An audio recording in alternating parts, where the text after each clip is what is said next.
I want you to picture something for a second. It's early 2005. You're sitting at a desktop computer. Oh, yeah. Probably a beige box, makes a light humming noise.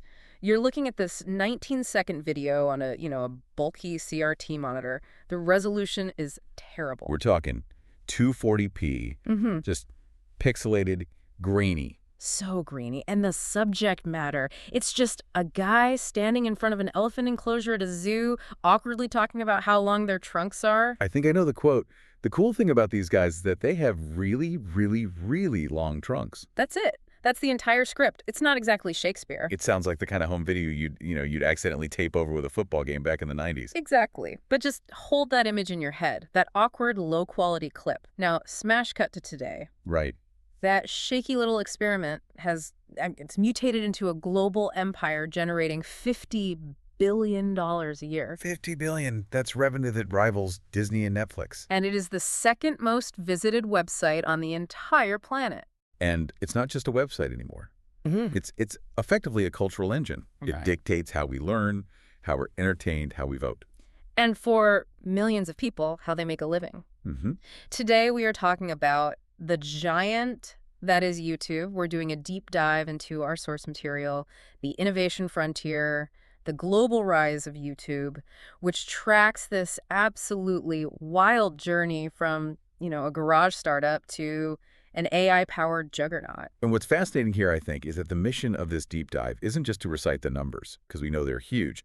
We need to unpack how 3 engineers turned a simple frustration with email attachments into, well, the internet's heartbeat. Right. We're going to look at how this platform survived lawsuits that should have killed it, server meltdowns that almost wiped it offline, and, the rise of TikTok to eventually redefine fame itself. So, okay, let's unpack this. Where does a $50 billion idea actually start? Because it usually starts with a problem, doesn't it? It does. And in this case, the problem wasn't how do I become famous? The problem was strictly logistical.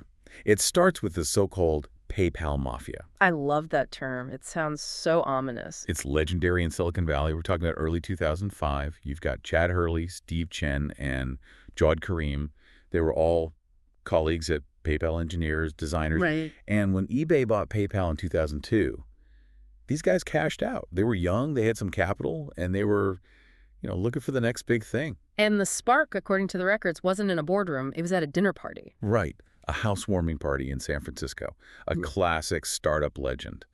Steve and Chad were shooting videos on their digital cameras or phones. And we have to remember, phone cameras were terrible back then. Oh, awful. And they wanted to share the clips with their friends the next day.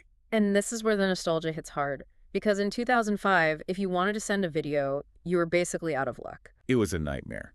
Email attachments had these tiny file size limits, maybe a few megabytes. You try to attach a video file, it would just bounce immediately. So what were your options? Burning a CD? Basically.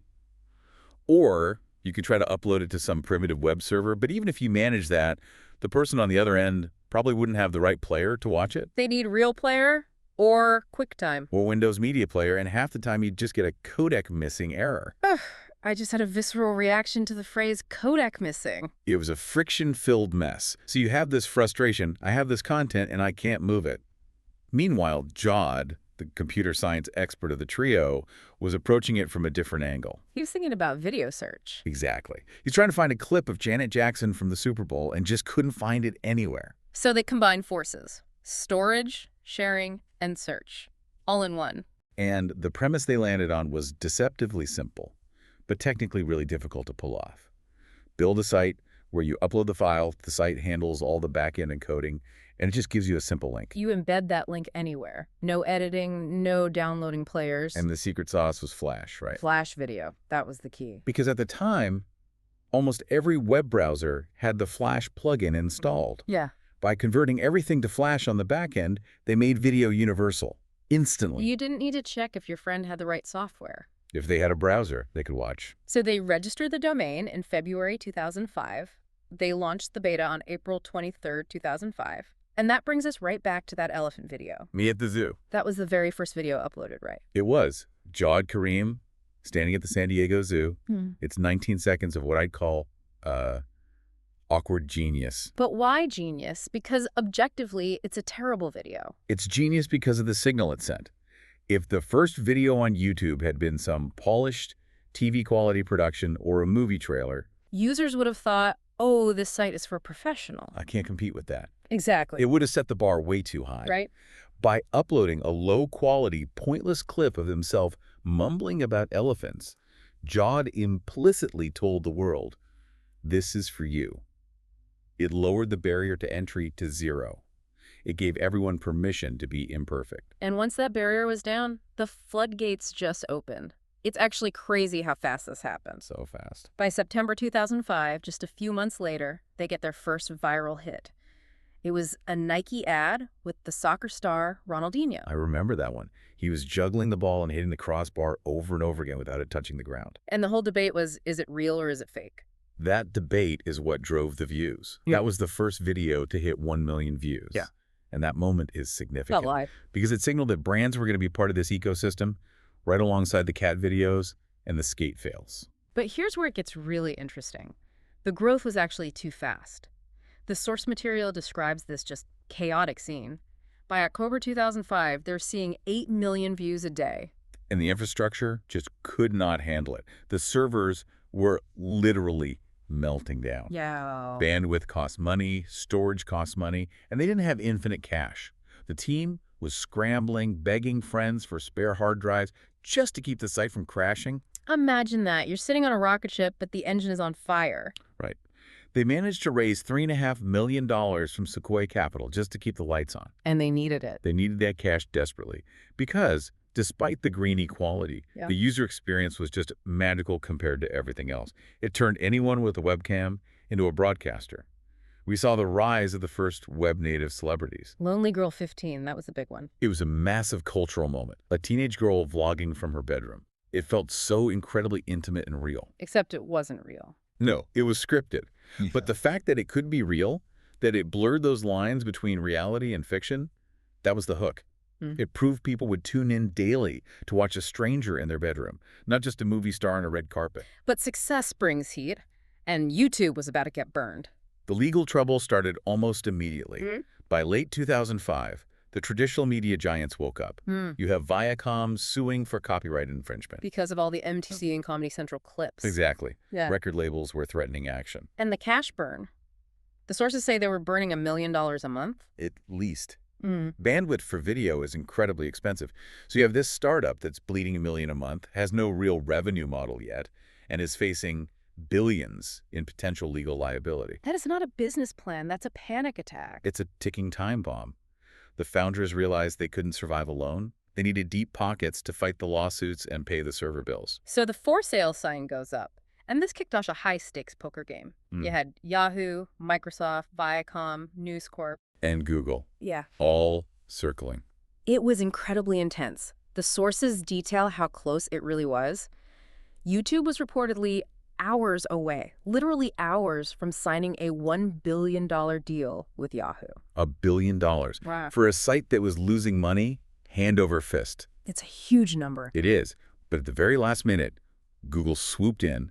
They saw the Yahoo deal happening and made an aggressive final offer, $1.65 billion in stock. Wow. And that was announced on October 9th, 2006. Why did Google do that? Everyone else looked at YouTube and saw this lawsuit waiting to happen. Why did Google see a unicorn? Because Google is an engineering company at its core. They had their own video product, Google Video, but it wasn't working. It was clunky. Right. They looked at YouTube and they saw the future of the internet shifting from text to video. They knew that if they acquired YouTube, they could apply their own massive infrastructure to solve the scaling problems. And their lawyers could handle the lawsuit? Their legal team is formidable. They could handle it. It was a strategic bet that the liability was actually the world's most valuable asset. And it worked. It worked. The founders walked away billionaires, and Google got the keys to the world's video library. This is where the evolution really begins. Post-acquisition, Google started professionalizing the platform. They brought in HD video, better search, and they launched the partner program in 2007. That feels like the pivotal moment to me, the partner program. Why is that the specific turning point for you? Because that was the moment YouTuber became a valid career path. Before 2007, you uploaded for fun, for clout. After 2007, Google said, we will run ads on your videos, and we will split the money with you. That changes everything. It incentivized creators to make better stuff, to upload more often, and to treat it like a job. It created an entire economy. Speaking of ads, the sources mention the introduction of TrueView ads in 2010. Those are the ones you can skip after 5 seconds. Which was a brilliant user experience move. It gave control back to the viewer. You didn't feel held hostage. But it also gave advertisers better data. How so? Well, if someone skips, the advertiser doesn't pay. If they watch, it's a high-value lead. They're actually interested. So by 2012, YouTube is the #1 website globally. You've got Justin Bieber getting discovered on the platform. It's a machine. But then the device changed. The mobile shift. This was a perilous moment. By 2015, the data showed that the majority of views had shifted from desktop computers to smartphones. That's a massive transition to manage. It forced them to redesign the app, introduce vertical video support, which they were resistant to at first, and importantly, change the algorithm. This is a key point, the algorithm change. Because we always hear creators talking about the algorithm like it's some kind of deity. It basically is the boss. Originally, YouTube rewarded views and clicks. If you clicked, it counted. But that led to the era of clickbait. Right, those misleading thumbnails, titles like, "You won't believe what happens next." Just to get you to click. And then the video would be garbage. So Google shifted the core metric from views to watch time. They wanted to know if you actually stuck around. Did you watch the whole thing? That changed the content landscape overnight. Suddenly, long-form essays, video game Let's Plays, and deep dives, like this one, became viable because the algorithm rewarded retention over pure clicks. Now, we can't talk about YouTube without talking about the bumps in the road, because when you have billions of users, things get messy. Messy is putting it lightly. The platform faced what creators called the adpocalypse. What does that mean exactly? It refers to periods where major advertisers, we're talking big brands like Coca-Cola or Procter & Gamble, pulled their spending because their ads were showing up next to extremist content or hate speech. So the brands boycotted. They did. And YouTube panicked. They had to crack down, which led to mass demonetization. Suddenly, channels that were making a living saw their revenue drop to zero overnight because some AI flagged their content incorrectly. And there were specific incidents that triggered this, right? The sources mention Logan Paul and PewDiePie. Yes. High-profile controversies. Logan Paul's suicide forest video and PewDiePie's use of racial slurs were flashpoints. These weren't small channels. These were the faces of the platform. It forced YouTube to stop pretending they were just a utility, like a phone company. Precisely. They had to admit they were a publisher of sorts. They had to take responsibility. They invested heavily in human moderators and AI detection systems to balance safety with free speech. It's an ongoing battle. It's not all doom and gloom, though. The sources also highlight the educational impact. I mean, I've fixed my sink thanks to YouTube. It's the world's biggest classroom. You have Khan Academy, tutorials for everything from coding in Python to baking sourdough. It really democratized knowledge. Okay, let's fast forward to the modern era. We're looking at 2020 to 2026. A new challenger enters the ring. TikTok. The TikTok threat was real. It was existential. In 2020, TikTok was just dominating the cultural conversation with short, vertical, addictive video. YouTube looked like the old guard. So they launched Shorts, which was a defensive move at first, just copying the feature to keep users on the app. But by 2023, Shorts had billions of daily views. It worked. They managed to stem the bleeding. And looking at the 2025 developments in the source material, they didn't just stop at copying TikTok. They started iterating. Right. Shorts now support up to 3 minutes. Yeah. But the biggest shift, and this is where we are right now, is the integration of generative AI. This is the sci-fi stuff, the VO-powered tools. It's incredible. They have tools that generate video backgrounds from photos, edit with AI features where you can remix content effortlessly. But the one that really changes the game for me is the automatic multilingual dubbing. Wait, explain how that works for the user. So imagine you are a creator in Kansas. You make a video in English about, say, woodworking. You upload it, you click a button. The AI analyzes your voice, translates the script, and generates a dubbed audio track in Spanish, Portuguese, Hindi, Japanese. What, does it sound like a robot? No, it attempts to preserve your tone and your intonation. That is wild. So a kid in Kansas can have a massive audience in Brazil without speaking a word of Portuguese. Precisely. It breaks down the language barrier of the internet. It instantly globalizes every piece of content uploaded. And all of this leads to the financial juggernaut we see today. In 2024, $50 billion in ad and subscription revenue. To put that in perspective, that's roughly the GDP of a small country. And they have over 100 million premium subscribers, people paying specifically to not see the ads. And it's not just ads anymore. The creators have diverse income streams now. Right. If you're a creator, you aren't just relying on AdSense checks. You have super chats, where fans tip during live streams. You Yeah. have channel memberships. And shopping. Yes, tagging products directly in the video. Yeah. And don't forget YouTube TV, which is capturing the audience who cut the cord on cable. It's a complete ecosystem. It is. If you synthesize all of this, the arc is fascinating.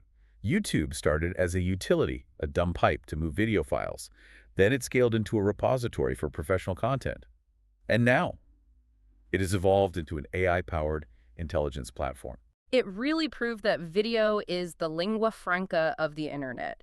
It survived the shift to mobile, and now it's surviving and leading the shift to AI. And it managed to do that while keeping the creator at the center.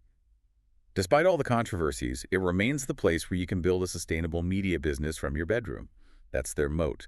TikTok has a creator fund, but YouTube shares the wealth.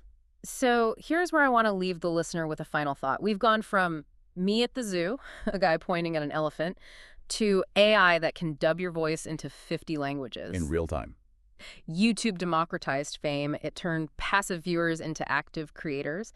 But as these AI tools get better and the barrier to creation drops even lower, what happens when everyone is a filmmaker? That is the billion-dollar question. When creation becomes effortless, when you can just type a prompt to make a movie, does the value of content go down?